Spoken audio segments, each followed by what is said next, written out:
Bonjour et bienvenue sur le podcast Dans la tête des chiens, un moment unique pour en apprendre plus sur votre chien et enrichir votre relation avec lui.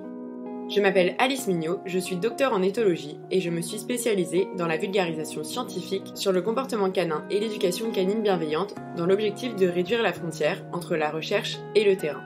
En parallèle de ce podcast, j'anime donc des ateliers pédagogiques d'éthologie appliqués aux chiens de compagnie, ouverts aux particuliers et aux professionnels. Si vous voulez en savoir plus, rendez-vous en barre d'infos. D'ailleurs, si vous souhaitez soutenir le podcast, je vous invite à vous y abonner sur votre plateforme d'écoute et lui mettre 5 étoiles, voire un petit commentaire, afin de me donner du courage et de la visibilité. Bonne écoute! Aujourd'hui, on va donc parler de peur et d'anxiété de façon personnelle, puisque je vais vous parler de Bocuse. Pour ceux qui ne connaissent pas Bocuse, je vous remets un petit pavé sur notre histoire. Donc Bocuse, c'était un chien errant trouvé en Guadeloupe sur une plage complètement squelettique, qui a fait quelques mois dans une famille d'accueil en Guadeloupe avec des petits chiens et des chats, puis qui est arrivé au refuge où je l'ai adopté assez rapidement puisque je pense qu'il a passé que 2 semaines en refuge. J'ai donc adopté Bocuse en plein milieu de Lyon, en période de semi-confinement, et je me suis très vite rendu compte que Bocuse avait déjà créé des associations négatives avec pas mal de choses et que certains trucs n'existaient pas dans sa vie. Donc on s'est rendu compte que Bocuse avait peur des hommes, particulièrement les hommes avec des chapeaux, les hommes de couleur, les hommes alcoolisés. Il avait aussi peur des enfants, particulièrement quand les enfants jouent avec un ballon, ce qui laissait supposer qu'on lui avait jeté des ballons ou des cailloux à la face. Bocuse a eu des réactions assez vite plutôt bizarres, donc il pouvait renifler très fort devant une boucherie ou une poissonnerie et sursauter dès que quelqu'un passait, ce qui a pu laisser entendre que Bocuse du coup ramassait des déchets devant des poissonneries ou des boucheries en Guadeloupe et s'est fait sûrement tabasser la gueule à ce moment-là. On s'est aussi rendu compte très vite que Bocuse n'avait jamais vu de trottinette ni de trottinette électrique, qu'il n'avait que rarement vu des poussettes, donc tout ce qui roule c'était compliqué pour lui, et qu'il s'est passé probablement quelque chose avec un vélo, parce que Bocuse a toujours eu peur des vélos, alors qu'à Lyon, il ne s'est jamais rien passé. Par contre, Bocuse, extrêmement sociable avec ses congénères, donc on n'a eu aucun problème là-dessus, mais très vite, j'ai capté qu'il fallait que je fasse appel à une éduque pour m'accompagner, pour permettre que ces peurs ne se transforment pas en réactivité. Je vais donc aujourd'hui vous parler de 3 peurs de Bocuse sur lesquelles j'ai bossé. Donc sa peur des humains, donc principalement les hommes et les enfants, sa peur des chiens type nordique et sa peur de son meilleur pote et de la place sur laquelle il jouait.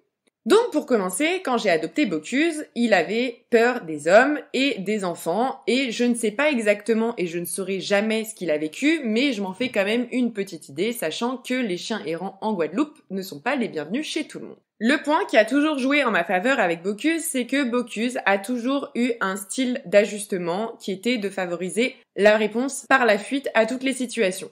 Ce qui m'a valu une attache de harnais cassé, un chien qui a failli se retrouver tout nu au milieu de Lyon parce qu'il a essayé de se retirer de son harnais, et aussi des moments où il avait envie d'esquiver un homme qui le stressait, mais qu'on avait la route. Le but, ça a donc été de l'accompagner dans cette réponse par la fuite plutôt que de préférer une réponse par l'agression, et de lui permettre quand même de retrouver une certaine gestion de ses émotions quand on croisait des hommes ou des enfants, ce qui arrive constamment au milieu de Lyon. On a donc opté pour un harnais, bon ça il avait déjà, mais surtout une longe de 5 mètres en ville et de 10 mètres en balade, pour lui permettre de continuer d'esquiver sans se retrouver dans une situation de danger, donc sur les rames du tramway ou sur la route. On a évidemment évité toute forme d'immersion et de contact avec des hommes ou des enfants. J'ai très vite acheté un canicode à Bocuse pour éviter qu'on le touche et j'ai moi-même pris régulièrement les devants pour éviter qu'un homme touche mon chien dans la rue. On a donc d'abord fait des associations neutres avec les hommes et les enfants, en lui proposant effectivement le passage d'hommes ou d'enfants à côté de lui, en lui montrant qu'il ne se passait rien. On a également, de l'autre côté, renforcé le fait que, quand il y avait des hommes ou des enfants présents, il pouvait avoir des friandises et que le fait de se tourner vers moi plutôt que d'essayer de s'enfuir totalement était au final plus positif pour lui. Donc très vite, on a réussi à associer le fait que Bocuse voit un homme ou un enfant qui pourrait le stresser et qu'il vienne me demander une friandise et puisse rester à côté de moi. De l'autre côté, franchement, le meilleur truc qu'on a fait, c'était de gérer au maximum l'environnement.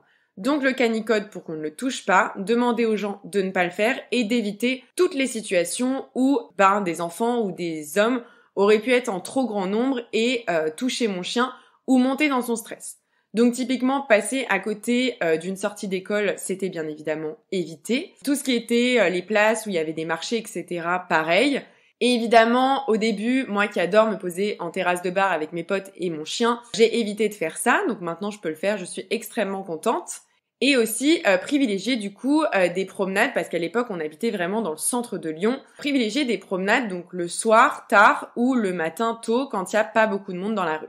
On a aussi mis en place une gestion des interactions à la maison, puisque Bocuse avait donc peur des hommes, et autant vous dire que j'avais quand même des copains de sexe masculin qui venaient à la maison assez régulièrement. Et pour ça, on a adopté donc le fait de ne pas toucher, ne pas regarder et ne pas calculer Bocuse, jusqu'à ce que Bocuse réclame l'interaction. Et j'ai également beaucoup rassuré mon chien dans toutes ces situations, en prenant ma voix de Google et en lui expliquant que tout allait bien se passer parce que maman humaine allait gérer avant lui. C'est ce qui m'a donc valu la peine de taper sur la main de quelqu'un qui s'était approché beaucoup trop brusquement de mon chien, de tenir des gens à distance rien qu'avec mon regard noir, et plusieurs fois de demander aux parents de rappeler leur enfant. Grand bien m'en fasse, j'ai été accompagnée par la meilleure éducatrice qui existe sur Terre et je pense que mes connaissances en comportement canin ont un peu aidé. Maintenant, nous pouvons croiser des hommes sans qu'il y ait trop de problèmes. Alors les hommes alcoolisés qui s'approchent de moi, ça reste toujours très compliqué pour Bocuse. Donc dans ces moments-là, moi je lui demande explicitement de venir à côté de moi plutôt que de fixer et de se focaliser sur moi et c'est moi qui gère la situation. Pareil avec les enfants, si vous nous suivez sur Instagram, vous avez vu qu'à 2 reprises, on a eu un problème avec les enfants qui a été extrêmement bien géré. Mais voilà, on peut passer, moi j'habite à côté d'une école, donc c'est assez compliqué quand même, mais on peut passer à côté des enfants sans que Bocuse les calcule. Des enfants peuvent venir me poser des questions d'ailleurs sur Bocuse sans que Bocuse se déclenche. Par contre, les enfants qui arrivent en courant vers lui avec un bâton à la main ou une feuille enroulée, c'est extrêmement compliqué. Et j'ai la chance que Bocuse, dans ces moments-là, s'inhibe et me demande ce qu'il faut faire. Donc moi, dans ces moments-là, je lui dis, écoute mon coco, je gère et on va choisir la fuite, tout simplement, pour éviter une sensibilisation aux enfants.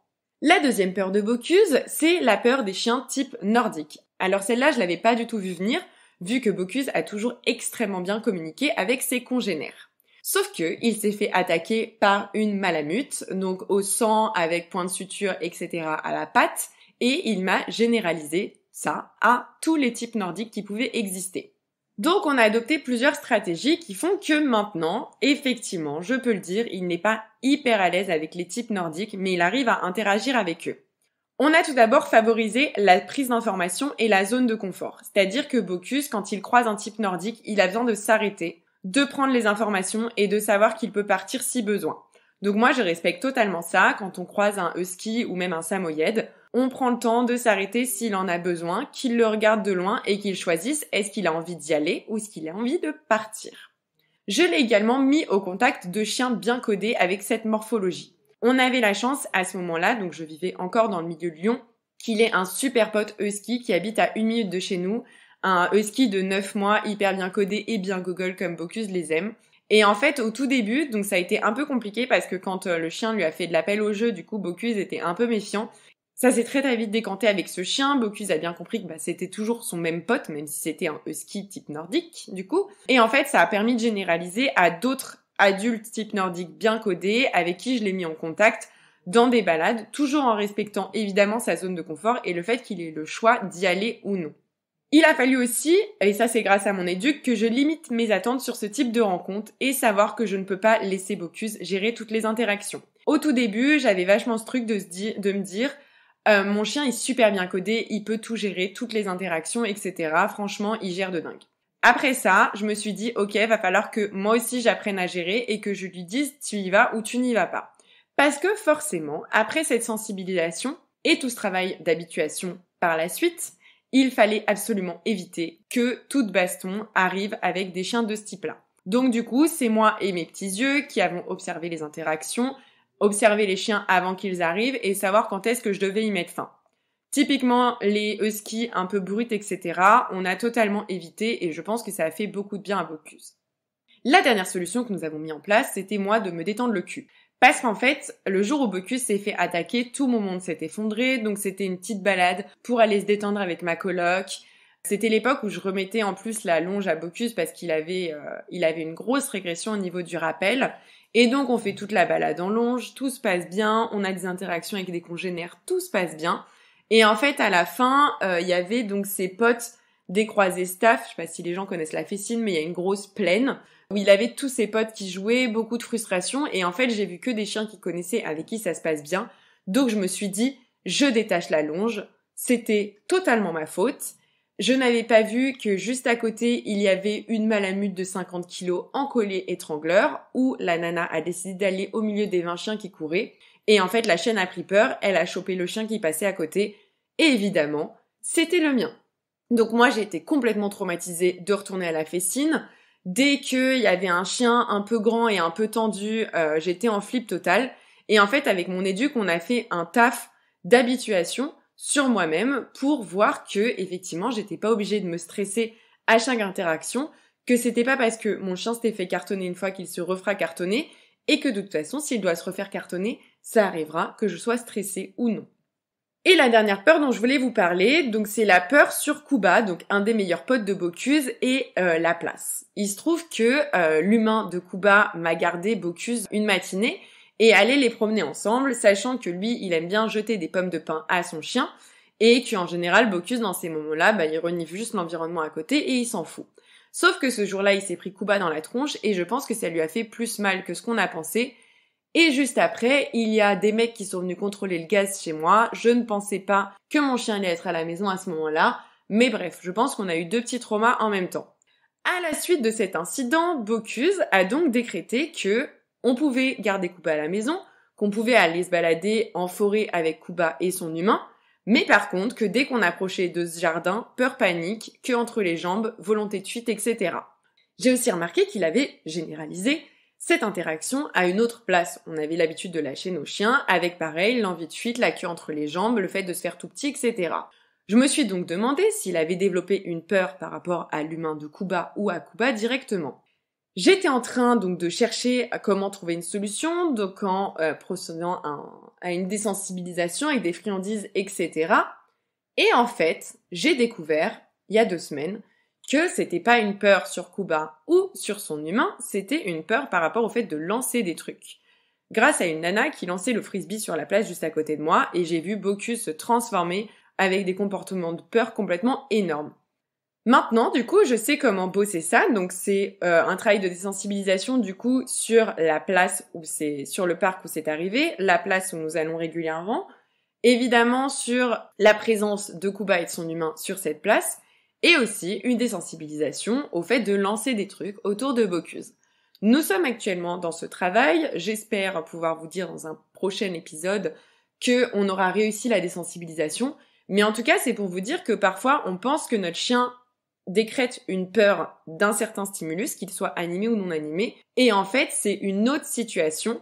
Donc moi, Bocuse, c'était pas du tout l'humain ou son chien, c'était vraiment l'endroit où ça s'est passé et le fait de lancer des choses.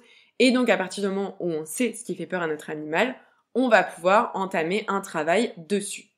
Donc c'est un épisode extrêmement personnel, mais je trouvais ça aussi important de vous parler des propres difficultés que je peux avoir avec mon chien et comment je les ai résolues, ou en tout cas comment je travaille encore dessus à l'heure actuelle. J'espère donc que cet épisode vous a plu et qu'il vous a appris des choses sur comment travailler la peur de votre chien, mais aussi sur comment être sûr de garantir ou améliorer la relation que vous avez avec lui. Et sur ce, je vous souhaite une bonne journée ou soirée et des caresses consenties à vos toutous.